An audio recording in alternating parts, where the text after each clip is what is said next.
നമസ്കാരം. ഇന്ന് എൻ്റെ ടോപ്പിക് എന്ന് പറയുന്നത് കോൺസ്റ്റിപ്പേഷൻ അല്ലെങ്കിൽ മലബന്ധം. ഇന്ന് പലരെയും അലട്ടുന്ന ഒരു പ്രശ്നമാണ് ഈ ഒരു ബുദ്ധിമുട്ട്. അതായത് കുട്ടികൾ മുതൽ നമുക്ക് പലരെയും വയസ്സായ ആൾക്കാർ വരെ അലട്ടുന്നൊരു പ്രശ്നമാണിത്. അപ്പോൾ അതിന് നമ്മൾ പ്രധാനമായിട്ടും ഒന്ന് ശ്രദ്ധിക്കേണ്ട കാര്യങ്ങളെന്ന് പറയുന്നത് നമ്മുടെ ദിനചര്യകൾ ഡെയിലി ഉള്ള നമ്മുടെ റൊട്ടീൻ കാര്യങ്ങളിൽ നമ്മൾ വളരെയധികം ശ്രദ്ധിക്കുക. ഒന്ന്, നമ്മൾ കറക്റ്റായിട്ട് രാവിലെ ബ്രേക്ക്ഫാസ്റ്റ് കഴിക്കുക. പലരും ഇന്ന് പ്രത്യേകിച്ച് ജോലിക്ക് പോകുന്ന ആൾക്കാരാണെങ്കിൽ രാവിലെ ബ്രേക്ക്ഫാസ്റ്റ് സ്കിപ്പ് ചെയ്യാറുണ്ട്. അപ്പോൾ അതുമൂലം തന്നെ നമുക്ക് ഗ്യാസ് ഫോം ചെയ്യും. അതുവഴി നമുക്ക് വയറിന് ഒരു ഹെവിനെസ് ഉണ്ടാകുക. പിന്നെ അത് കഴിഞ്ഞ് നമ്മൾ പ്രോപ്പറായിട്ടുള്ള ഫുഡ് എടുക്കാതിരിക്കുമ്പോൾ നമ്മുടെ ബോഡിയിൽ അതിൻ്റേതായ ബുദ്ധിമുട്ടുകൾ ഉണ്ടാകും. പ്രത്യേകിച്ചും ഗ്യാസ്ട്രൈറ്റിസ് എപ്പോഴും ഉണ്ടായിക്കൊണ്ടേയിരിക്കും. പ്രത്യേകിച്ചും നമ്മൾ വിശന്നിരുന്ന ആഹാരം കഴിക്കുമ്പോഴും അതുപോലെ തന്നെ നമ്മുടെ ആഹാരത്തിൽ പ്രത്യേകിച്ച് കൂടുതൽ മസാലകൾ, അതുപോലെ കൂടുതൽ ഫ്രൈ ഐറ്റംസ് ഇങ്ങനെയൊക്കെ ഉപയോഗിക്കുമ്പോൾ പ്രത്യേകിച്ച് കോൺസ്റ്റിപ്പേഷൻ ഉള്ള ആൾക്കാർക്കാണെങ്കിൽ ഇത് കൂടുതൽ ബുദ്ധിമുട്ടുകൾ ഉണ്ടാക്കും. അപ്പോൾ നമ്മൾ പ്രത്യേകിച്ച് ശ്രദ്ധിക്കേണ്ടത് രാവിലെ എഴുന്നേറ്റ് കഴിഞ്ഞാൽ ഇളം ചൂടുവെള്ളം രാവിലെ നമ്മൾ നിർബന്ധമായിട്ടും കുടിക്കുക.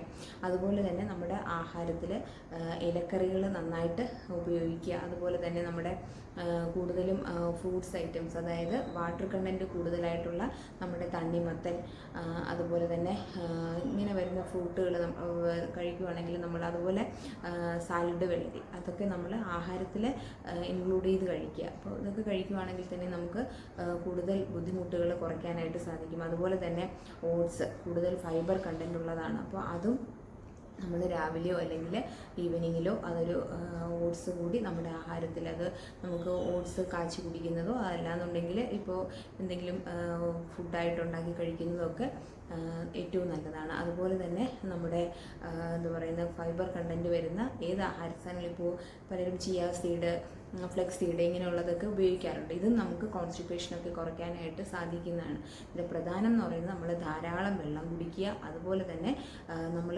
കഴിക്കുന്ന ആഹാരങ്ങൾ, പച്ചക്കറികൾ കൂടുതലായിട്ട് ഉപയോഗിക്കുക. ലീഫി വെജിറ്റബിൾസ്, ഇലക്കറികൾ നന്നായിട്ട് ഉപയോഗിക്കുക. അതുപോലെ തന്നെ നമ്മൾ അതുപോലൊരു കോവയ്ക്കയിൽ വാട്ടർ കണ്ടൻറ്റ് കൂടുതലാണ്. അതും നമ്മൾ ഡെയിലി ആഹാരത്തിൽ, പ്രത്യേകിച്ച് ഷുഗർ പേഷ്യൻസിനൊക്കെ വളരെ നല്ലതാണ് കോവയ്ക്ക എന്ന് പറയുന്നത്. ഇത് നമ്മൾ ആഹാരത്തിൽ ഉൾപ്പെടുത്തുക. അതിൻ്റെ പ്രധാനം നമ്മൾ കറക്റ്റ് സമയത്തിന് ഫുഡ് കഴിക്കുക.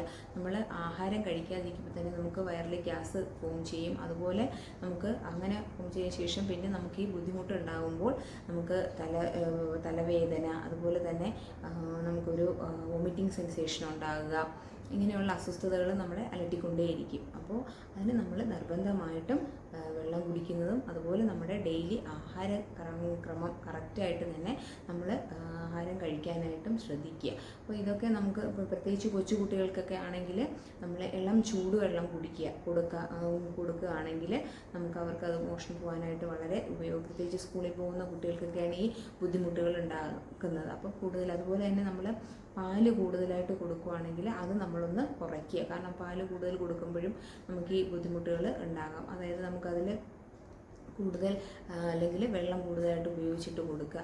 അപ്പോൾ അതുപോലെ ഫ്രൂട്ട്സ് നന്നായിട്ട് കുട്ടികൾക്കൊക്കെ ആണെങ്കിലും പഴം, ഡെയിലി ഒരു പഴം കൊടുക്കുക.